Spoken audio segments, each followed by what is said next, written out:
अस्सलाम वालेकुम। काफ़ी सारे ऐसे बंदे हैं इंडिया, पाकिस्तान, बांग्लादेश, नेपाल में जो सऊदी अरब आके बढ़िया पैसा कमाना चाहते हैं अलग अलग कैटेगरी में। कोई ड्राइवर है, कोई मैकेनिक है, कोई हेल्पर, कोई कारपेंटर, कोई मेसन, कोई एसी टेक्नीशियन, कोई चिल्लर टेक्नीशियन, कोई इलेक्ट्रीशियन, यानी कि अलग अलग काम आता है हर किसी से। कोई वेल्डर है, कोई कुछ है, और सऊदी अरब आना है और रियाल कमाने हैं बढ़िया वाले। तो भैया देखो, बढ़िया वाले रियाल जो है ना किसी किसी को मिलते हैं बस, यानी कि ऐसा नहीं है कि हर बंदा सऊदी आएगा ज़्यादा पैसा कमाएगा। इतने बंदे इधर परेशान हैं, किसी की कंपनी सैलरी नहीं देती है, कोई सप्लायर में फंस गया, किसी का ओवर टाइम नहीं है, किसी की बेसिक बहुत ज़्यादा कम है, कोई तनाजुल के लिए परेशान है, कोई किसी चीज़ के लिए परेशान है। तो सऊदी अरब किसको आना चाहिए और किसको नहीं आना चाहिए, ये वीडियो इस टॉपिक पे होने वाला है। सही है भाई, वीडियो आप पूरा देखो, आराम से पूरी बात समझ जाऊंगे कि मैं क्या कहना चाह रहा हूँ, क्या समझाना चाह रहा हूँ। सऊदी अरब मेरे हिसाब से, हर किसी की अपनी अपनी अलग सोच है, लेकिन मेरे हिसाब से सऊदी अरब ऐसे बंदे को आना चाहिए जैसे होते हैं ना लड़के, यंग लड़के होते हैं, आवारा,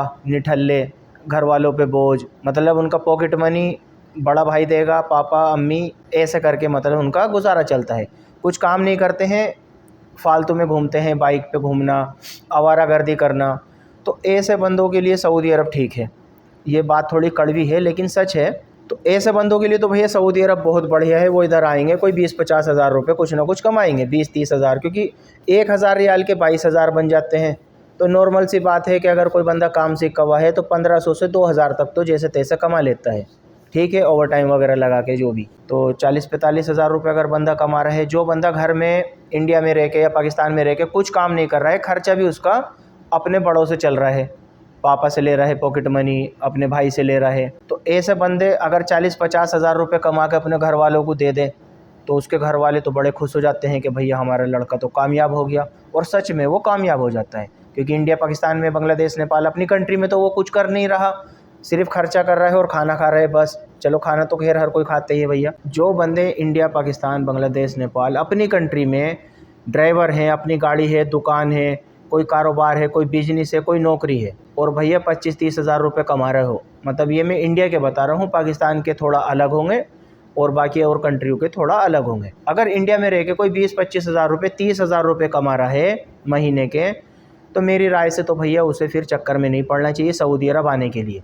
क्योंकि भैया सऊदी अरब के 50 हज़ार और इंडिया के 25 हज़ार बात बराबर है।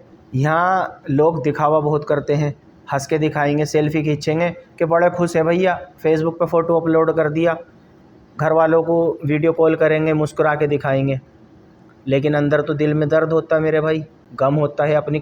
मतलब जिसको अपनी कंट्री से ज़्यादा कोई इतना खास लगाव नहीं होता या उसने वो चीज़ कभी महसूस नहीं करी होती, और जब वो बाहर कंट्री में आ जाता है ना, गल्फ़ में कहीं पे भी, सच्चा पक्का देशभक्त बन जाता है। मतलब अपने देश से, अपनी कंट्री से इतनी मोहब्बत हो जाती है, कुछ कुछ जाके तो भैया एयरपोर्ट पे गिर जा चूमे ज़मीन को कि हम आ गए वापस अपने देश में, ऐसा भी होता है। कहने का मतलब ये है मेरे भाई कि जो बंदा अपनी कंट्री में रह के काम कर रहा है, मेहनती है और गुजारा चल रहा है, तो चक्कर में ना पड़े भैया बाहर आने के, क्योंकि सऊदी अरब में रह के भी करोड़पति कोई नहीं बनता, बस गुजारा ही चलता है। बस ये है कि घर वाले थोड़ा खुला खर्चा कर लेते हैं, आपको तो उसका बेनिफिट कुछ होना नहीं है। हाँ, दुआएं वगैरह मिलती रहेंगी, वो बात ठीक है, बाकी आप कुछ नहीं कर पाएंगे। जैसे दाल रोटी चल रही इंडिया में रह के, ऐसे ही यहाँ आके चलेगी, कोई ज़्यादा कुछ चेंज नहीं होना। हाँ, जिम्मेदारियाँ बढ़ जाएंगी, वो चीज़ अलग है। होता क्या है कि जो बंदा इंडिया में कुछ काम करके 25-30 हज़ार रुपये कमा रहा है, सऊदी अरब आएगा तो वो तो काम उसका पट हो गया, ख़त्म हो गया, वो तो नौकरी उसने छोड़ दी, वो तो कारोबार बंद हो गया, रियाल कमाने आ गया सऊदी अरब। और इधर आकर अगर फंस गया तो अगर सेम पैसा कमाए तो फिर क्या होगा भैया, तो फिर पछताऊँगा आप। तो मेरे भाई, ये छोटी मोटी जॉब वालों की मैं बात कर रहा हूँ। सऊदी अरब ऐसे बंदों को आने की कोई ख़ास ज़रूरत नहीं है जिसका काम धंधा ठीक चल रहा है। जो गरीब है, बिल्कुल हालात बेकार हैं, वो आ सकते हैं, रिस्क ले सकते हैं, उनके हालात बेहतर हो जाएंगे, होते हैं बेहतर। कमाने से एक भाई आया, पीछे से दूसरे भाई को बुलाया, 3 भाई है तो 3 भाई आ गए, तो जाहिर है कि हालात बेहतर हो जाएंगे। लेकिन जिनके काम धंधे वहीं सेट हैं, मेहनती लड़के हैं, तो भैया वो सऊदी अरब मत आओ। बाकी सबकी अपनी अपनी मर्ज़ी है मेरे भाई। कहने का मतलब यही था कि जिनके काम धंधे सेट चल रहे हैं उनको आने की कोई ख़ास ज़रूरत है नहीं।